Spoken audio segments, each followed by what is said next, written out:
오늘 나에게 주시는 하나님의 말씀을 받는 시간입니다. 에베소서는 교회에 관한 책입니다. 그래서 교회론 그렇게 부릅니다. 그 가운데서도 오늘 본문 말씀이 제일 중요한 말씀이고, 그 가운데서도 에베소서 전체의 요절이 23절입니다. 자, 에베소서 1장 23절 시작. 교회는 그의 몸이니 만물 안에서 만물을 충만하게 하시는 이의 충만함이니라. 에베소서 1장 23절 말씀. 표준 세번역이 훨씬 더 이해가 쉽도록 되어 있죠. 교회는 그리스도의 몸이요 만물 안에서 만물을 충만케 하시는 분의 충만함입니다. 에베소서 1장 23절 말씀입니다. 사도 바울께서는 감옥에서 지금 편지를 쓰고 있어요. 에베소 교회 성도들에게 편지를 씁니다. 이로 말미암아 주 예수 안에서 너희 믿음과 모든 성도를 향한 사랑을 나도 듣고, 에베소 교인들이 믿음으로 또 서로를 향한 사랑으로 지내고 있음을 들었다는 겁니다. 내가 기도할 때에 기억하며 너희로 말미암아 감사하기를 그치지 아니하고, 성도들이 믿음 안에서 서로 사랑으로 지낸다고 하는 것이 너무 감사하다는 거죠. 우리 주 예수 그리스도의 하나님 영광의 아버지께서 지혜와 계시의 영을 너희에게 주사 하나님을 알게 하시고, 이제는 한 걸음 더 나아가서 신앙의 진보를 이루도록 기도하고 있습니다. 하나님을 알게 하시고, 그 하나님이 어떤 분이신가? 너희 마음의 눈을 밝히사 그의 부르심의 소망이 무엇이며, 성도 안에서 기업의 영광의 풍성함이 무엇이며, 그의 힘의 위력으로 역사하심을 따라 믿는 우리에게 베푸신 능력의 지극히 크심이 어떠한 것을 너희로 알게 하시기를 구하노라. 사도 바울께서 성도들의 믿음이 신앙이 진보하기를 기도하는데, 지혜와 계시의 영을 통하여 하나님을 더 잘 알아가기를 원한다. 세 가지입니다. 부르심의 소망이 무엇인지를 알기를 원한다. 좀 어려운 표현인데 쉽게 생각하면 이렇게, 쉽게 표현하면 이런 겁니다. 구원의 감격을 잊지 말고 기억해라. 그 얘기입니다. 내가 구원받았다라고 하는 그 사실에 대해서 잊지 말아라. 기억해라. 그 얘기입니다. 그 기업의 영광의 풍성함이 무엇인지를 알아라. 미래에 하나님께서 우리에게 주실 그 영광의 풍성함을 알아라. 믿는 자에게 역사하는 능력의 크심이 어떠한 것인지를 알아라. 이것은 지금 우리가 믿음 안에서 성령의 능력으로 하나님의 제자로, 주님의 제자로 살아가는, 능력 있는 주님의 제자로 살아가는 그것을 알고 그렇게 살아가기를 원한다. 이것이 사도 바울의 에베소 교회 성도들을 위한 기도였습니다. 오늘 또 사역자들은 다 이런 기도의 제목이 있습니다. 성도들의 신앙이 진보되기를 기도합니다. 부르심의 소망에 대한 확신, 기업의 풍성의 영광의 풍성함에 대한 기대, 믿는 자에게 역사하는 능력의 크심으로 내가 주님의 제자가 되어서 사명을 잘 감당하기를 기도하는 거예요. 현수막 하나를 만들면서도 색깔을 뭘로 할까? 왜 말씀 묵상, 가정예배, 신앙전승이 잘 안 될까? 내가 죽지 않아서 그렇구나. 내가 죽어야지. 그래서 장례식에 쓰는 그 색상으로 만들고, 우리 성도들이 이제는 과거의 나의 습관, 나의 가치관, 나의 생각을 이제는 버리고 성경적인 가치관을 가지고 주님이 내 삶의 주인이 되는 그런 삶을 살아가기를 간절히 원하는 마음으로 현수막을 검은색으로 만든 거예요. 그런 소원이 담겨져 있는 거예요.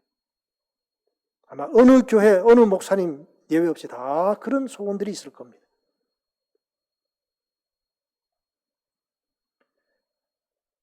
우리 교회가 지금 토요일마다 가정예배를 드리고, 토요일 저녁 가정예배 드리면서 주일을 시작합시다. 주일날 세대 통합예배 드린 지가 6년째가 되었어요.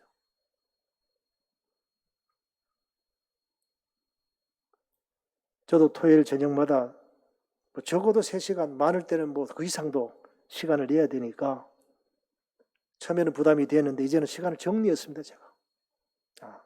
토요일 전에 설교 준비 끝내자. 저는 이제 오늘 사부 예배 끝나면요, 그때부터 제가 다음 주일 설교 준비 들어갑니다. 그러면 오늘 거의 한 절반 이상 끝내놓습니다. 기본 틀을 다 잡아놓고 그 다음에 시간 날 때마다 또 생각 날 때마다 보완을 합니다. 그럼 금요일 날 설교 준비 거의 99%는 끝내놓습니다. 그래야 토요일 날 가정 예배 드리잖아요. 설교 준비도 안 끝내놓고 가정 예배 드리면 저도 불안하잖아요. 그렇게 시간을 바꾼 거예요. 시간 사용 이 개념을 바꾼 거예요. 그랬더니요, 저는 토요일이 막 기다려져요. 어제도 가정 예배 드리고 식사하고 큰애를 데리고 왔어요. 가정 예배 드리고 식사하고 좀 놀다 오니까 벌써 2시간 이상 시간이 지났죠. 데리고 왔습니다. 걔하고 또 놉니다. 자기 전까지. 동화책 읽어주세요. 동화책 읽어주고. 끝말잇기 합시다. 끝말잇기 하고. 그러고 자는 거예요. 요즘에 끝말잇기 하면 제가 좀 딸려요.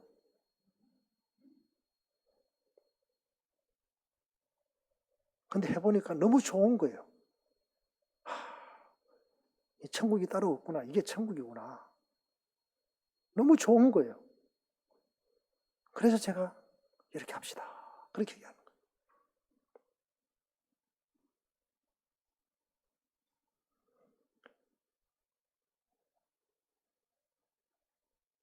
약속 먼저 잡고 다 뭐 하고 남을 때 하면요, 불가능합니다. 먼저 하는 겁니다. 주일도 잘 지키는 거 하면 먼저 주일 성수하는 겁니다. 우리 모든 성도들이 이런 일에 신앙의 진보를 이루기를 원하는 거예요. 코로나19는 우리 가정을 교회로 성전으로 만드시는 하나님의 특별한 계획이에요. 반드시 성공하기를 원한다. 그것이 저의 바람이고 우리 주님의 바람이라는 것을 여러분들 마음속에 꼭 새기시기를 바랍니다. 그의 능력이 그리스도 안에서 역사하사 죽은 자들 가운데서 다시 살리시고 하늘에서 자기 오른편에 앉히사.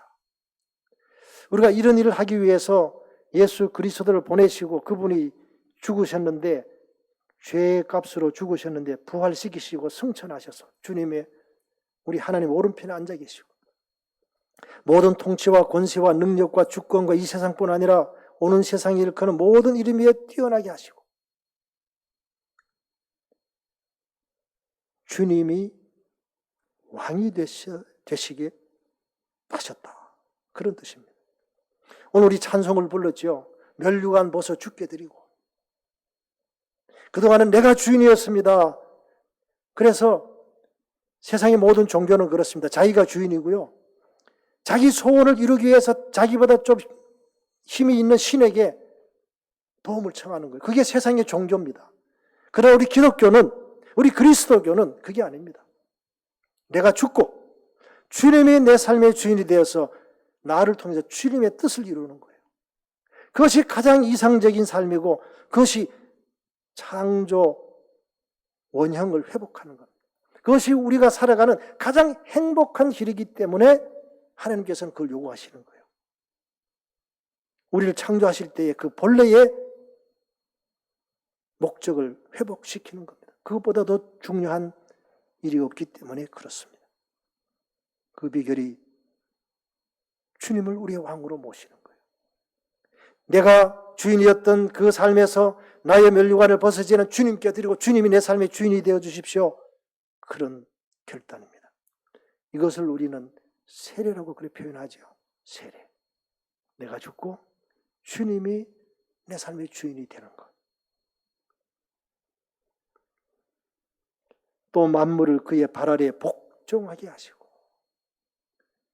주님이 세상을 다스리도록 주님이 통치하시도록 그리고 우리는 주님의 제자가 되어서 주님과 함께 그 일에 참여하는 것입니다. 그것이 바로 오늘 우리의 사명이고 우리가 교회잖아요. 우리가 그 일을 수행하는, 교회가 그 일을 수행하는 겁니다. 국가를 구성하는 8가지 요소가 있습니다. 가정, 교육, 경제, 과학, 정치, 문화예술, 종교, 언론, 방송. 이 모든 영역에 주님의 통치가 이루어지도록 해야 될 사명이 교회에 있습니다. 우리에게 있습니다. 가정은 말할 것도 없고요. 우리 교육계도 주님의 통치가 이루어지도록 해야 합니다. 우리 집에 고민거리가 하나 있습니다. 7살짜리 큰 외손녀가 지금 내년에 학교 가는데 일반 학교 보내야 되나 말아야 되나 지금 고민하고 있습니다. 성경적인 가치관이 전혀 주입되지 못하는 그 세속적인 가치관을 교육하는 그곳에 우리 아이를 보내야 될까? 아마 이 부모님들 다 그런 고민하고 계실 거예요.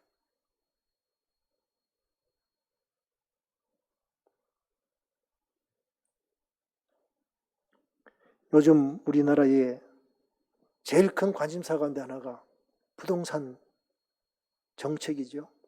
정부에서 20몇 번인가 30몇 번 부동산 정책을 발표하고 그래도 집값이 안정이 안 되고 계속 오르고 이제는 점점 풍선 효과가 돼서 퍼져나가고 최근에 어떤 공직자가 임대주택 왜 사람들이 안 가려 하는지 모르겠다. 임대주택 좋은데 그렇다가 또 난리가 났죠. 사실 그분은 교회 집사님이에요. 근데 제가 아쉬운 게 그겁니다. 그분 얘기가 틀린 건 별로 없어요. 그런데 본인은 아파트 살면서 임대주택 얘기하니까 이제 멀매를 맞는 거예요. 만약에 그분이 아파트에서 딱 임대주택으로 이사를 가가지고 제가 살아보니까 너무 좋습니다. 그랬으면요, 그 사람 칭찬받을 거예요. 우리 그리스도인들은 그렇게 해야 된다는 거예요. 그렇게. 자기는 안 하면서 다른 사람 보고 하세요. 그게 아니라 자기가 그렇게 하면서 여러분 저처럼 해보세요. 좋습니다. 모든 분야에서 우리가 그렇게 해야 합니다. 내가 그렇게 하면서 특별히 우리 자본주의 사회에서 이 경제 문제는 우리가 뗄래야 뗄 수 없잖아요. 그러면 이 경제 문제를 해결하기 위해서는 우리가 특단의 결심이 필요합니다. 정말 하나님이 모든 이 땅의 주인이시라는 것을 고백하면서 그런 정책을 펼치고 또 실제로 그렇게 살아가는 사람들이 많이 나와야 합니다. 저는 헤비타트 사역을 하다 보니 국회의원, 시장, 도지사 이런 분들을 종종 만납니다. 제가 만나면 하나님 주신 기회라고 생각하고 계속 반복해서 하는 얘기가 있습니다. 우리나라가 지금 저출산 인구 출입의 위기로 어려움을 겪고 있는데 이거 해결하는 방법을 제가 제시하겠습니다. 첫째, 자녀가 2이면 20평 아파트를 주시고 자녀가 3명이면 30평 아파트를 4명이면 40평 아파트를 주십시오. 제가 이렇게까지 얘기했는데 제가 오늘 이후로 제가 하나 더 추가를 하기로 했어요. 자녀 5명이면 50평 아파트를 주십시오. 임대 아파트 지어서 주라는 거예요. 관리비는 본인 내고. 두 번째, 대학까지 학비 무료로 하십시오. 세 번째, 보육시설 확보하십시오. 직장 다니는 엄마들이 아이 안전하게 맡기고 직장 생활할 수 있도록 보육시설 확보하십시오. 이 세 가지만 하면 아마 우리나라 저출산 문제 이거 해결될 겁니다. 그러면요, 전부 다 동일해요. 목사님 말씀 정말 좋은 말씀입니다. 그래요. 우리는 집 짓는 헤비타트니까 열심히 집 지을 테니까 여러분들은 정책을 입안하고 이것이 가능하도록 힘쓰십시오. 제가 왜 그렇게 합니까? 우리가 살고 있는 이 세상을 하나님의 통치가 이루어지는 세상으로 만들어야 되기 때문에 그렇습니다. 어제는 우리 노예안에 목사님 딸과 목사님 아들이 이제 1월 달에 결혼을 해요. 다 저하고 아주 친한 목사님들이어서 한번 보내라, 내가 교육을 좀 할겠다. 무슨 교육했을까요? 자녀 3명 낳아야 된다. 제가 쭉 하고 했더니 본인들이 목사님 말씀 드리니까 3명 낳아야 되겠습니다. 3명 낳기로 약속했어요. 부모님들이 얘기해도 별로 대답이 없었는데 제가 교육을 하고 나니까 3명 낳기로 결심을 한 거예요. 우리가 그런 행동이 필요합니다. 9개 최변방 지역이 있습니다. 무슬림권, 힌두권, 불교권, 공산권, 100만 이상의 대도시, 25세 미만의 젊은이층, 가난하고 소외된 자, 미전도 종족. 선교학적으로 미전도 종족은 복음화율이 5% 미만일 때 미전도 종족이라 그래요. 지금 우리나라 청소년은 3.4%, 대학생은 2%입니다. 우리나라는 청소년이 미전도 종족이고 대학생이 미전도 종족이에요. 명목상의 그리스도인. 제가 오늘 설교를 준비하면서 명목상의 그리스도인이 무엇일까? 흔히 말하는 썬데이 크리스천, 그것도 맞아요. 제가 오늘 정확하게 이걸 정리를 해드리려고 합니다. 명목상의 그리스도인은 뭐냐 하면 아직도 내가 주인인 그리스도인이에요. 그 사람 사실 그리스도인이 아닙니다. 주님이 주인이 되어야 그리스도인인데 내가 주인인 이거는 육적인 그리스도인이라고 그래요. 내가 주인인 그리스도인. 이들에게 주님이 주인이 되시고 그리스도가 통치하시도록 만드는 일이 우리에게 주어졌습니다. 하나님 만드신 창조 세계를 보시기에 좋았더라는 모습으로 회복시키는 것이 우리에게 주어진 사명이고 하나님의 형상을 따라 지음받은 우리들에게 주신 생육하고 번성하여 충만하라 정복하고 다스리라는 이 사명을 회복하고 잘 수행하는 것이 교회의 사명, 바로 우리들의 사명입니다. 세계보건기구가 21세기를 전염병의 시대라고 선언했습니다. 세계보건기구가 질병을 관리하면서 팬데믹이 3번 있었다 그럽니다. 1968년 홍콩 독감, 2009년 신종플루, 2020년 코로나19. 지금 전 세계가 지금 떨고 있습니다. 우리나라도 이제 다음 주가 되면 1000명이 넘어갈 거라는 그런 예측도 나옵니다. 이미 오늘 300명, 벌써 5일째인가요? 300명 넘었죠. 역사에 기록된 전염병의 역사를 보았습니다. 천년두, 흑사병, 이제 통계가 제대로 잡힌 이후에 스페인 독감 3년 동안 5억 명이 감염되었고 5천만 명에서 1억 명이 사망했어요. 이때가 1차 세계대전 때였습니다. 그때에 1차 세계대전으로 사망한 사람이 2천만 명이었는데 스페인 독감으로 죽은 사람은 작게 잡아서 5천만 명, 많게 잡아서 1억 명입니다. 아시아 독감 100만에서 400만, 홍콩 독감 100만에서 400만, 에볼라는 지금도 진행 중이고 멕시코 독감 우리는 잘 모르게 지나갔지만 15만에서 57만이 사망했고 지금 코로나19는 어제 기준으로 5,589만 명이 감염되었고 134만 명이 사망했습니다. 여기에 가장 큰 원인이 뭐라 그랬죠? 환경 파괴입니다. 환경 파괴가 얼마나 심각한가. 코로나19 백신만 나오면 끝나는 게 아니고 더 강한 게 나옵니다. 환경을 회복하지 못하면 계속해서 나온다는 겁니다. 이 보십시오. 이 주기가 더 빨라지고 있잖아요.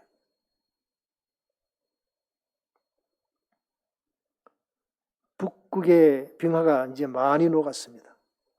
남극 빙하까지 녹아내리면 해수면이 얼마나 높아지는지 혹시 그런 자료 보셨나요? 남극 빙하까지 다 녹으면 해수면이 50m에서 70m 높아져요. 그럼 어떻게 될까요? 우리가 살아갈 수 없는 지구가 되어버리는 겁니다. 포스트 코로나라고 기대했는데 이제는 위드 코로나가 되어야 된다 그래요. 코로나와 함께 지내야 된다. 새로운 표준이 시작되었다. 디지털 시대, 비대면 시대, 친환경 에너지 시대, 오프라인과 온라인이 함께 가는 온라인 시대에 이런 위드 코로나 시대에 사람들은 언택트에 관심이 많아지고 홈 코노미 이제는 재택근무하고 집에서 지내는 시간이 많다 보니까 관심이 많습니다. 본원적 가치를 중시하게 된다. 불안을 케어받아야 된다. 에고이즘이 극대화될 것이다. 바로 이 3, 4, 5번이 우리가 감당해야 될 분야입니다. 우리가 신앙의 본질을 회복하고 주님이 주인이 되는 삶을 살아가면서 본질적인 가치를 회복하고 불안에 떠는 사람들을 위로하고 격려하고 도와주고 극도의 이기주의에 사로잡힌 사람들에게 공동체를 회복시켜주는 일을 우리가 해야 되는 것입니다. 그래서 진정한 신앙인은, 진정한 그리스도인은 재난의 때에 빛을 발합니다. 이웃과 인류를 향한 고통에 참여하는 십자가 신앙을 회복하고 생태계를 보존하고 공존하며 남용 오용을 금기하는 생태학적 신앙을 회복하면 우리는 지금 이 재난의 때에 빛을 발할 수가 있다는 것입니다. 그러기 위해서는 먼저 우리가 신앙의 본질을 회복해야 합니다. 말씀 묵상, 가정예배, 신앙 전승을 잘 해서 우리가 진정한 그리스도인이 될 때 우리가 세상을 향해서 빛을 발할 수가 있게 됩니다. 준비하면서 이런 자료를 한번 정리해 보았습니다. 세계 인구가 지금 78억 2,700만 명, 영양실조 8억 5천만 명. 그럼 식량이 부족해서 그런가? 지금 세계 식량 생산량은 78억 명이 먹고도 남을 만큼 충분하다고 합니다. 그런데 과체중이 17억 210만 명, 비만이 7억 7,033만 명. 우린 여기에서 혹시 과체중이거나 비만 신호가 왔다라고 하면 먼저 하나님 앞에 회개부터 해야 될 것 같아요. 지금 한쪽에는 영양실조로 굶어 죽어가고 있는데 나는 과체중 비만에 빠져 있다 그러면 이건 우리가 회개해야 될 일이다라는 것입니다. 이게 바로 그리스도인의 구체적인 생활의 모습입니다. 그를 만물의 교회의 머리로 삼으셨습니다. 주님이 나의 주인이시고 나의 머리시기에 나는 주님의 교회입니다. 교회는 그의 몸이니 주님과 동행하는, 주님과 동일체로서 살아가는 나는 주님의 몸입니다. 나는 교회입니다. 만물 안에서 만물을 충만하게 하시는 이의 충만함이니라. 하나님의 충만하심이 그리스도의 충만하심으로, 그리스도의 충만하심이 우리에게 충만함으로, 그리고 내가 관계하는 모든 세상의 만물까지도 충만케 하는 것, 이 말은 하나님의 뜻이 회복되는 것을 의미합니다. 우리가 성경에 보면 충만이라는 단어를 많이 쓰는데 이거하고 관련되는 단어 가운데 샬롬이라는 단어가 있어요. 샬롬, 부족함이 없다. 컵에 물을 담습니다. 넘치기 직전의 상태를 샬롬이라 그래요. 조금만 더 물을 넣으면 넘치는 거예요. 샬롬입니다. 먼저 내가 샬롬을 누려야 합니다. 하나님의 샬롬을 누려야 합니다. 그 다음에 그 샬롬이 넘치게 되면 내 주변의 사람들에게 이 충만함이 퍼져나갑니다. 그러기 위해서는 내가 먼저 샬롬을 누려야 합니다. 내가 먼저 충만함을 경험해야 합니다. 성경적인 가치관, 하나님의 나라에 대한 소망, 하나님의 나라를 위해서 헌신하는 주님의 제자에게 주시는 그 능력, 그것을 우리가 경험하잖아요. 그래서 그리스도의 몸으로서의 교회를 회복하고 하나님 주신 은혜를 회복해야 합니다. 그래야 만물 안에서 만물을 충만케 하시는 그리스도의 제자로서 만물을 충만케 하는 일에 헌신해야 합니다. 하나님이 주신 은혜를 회복하게 하옵소서.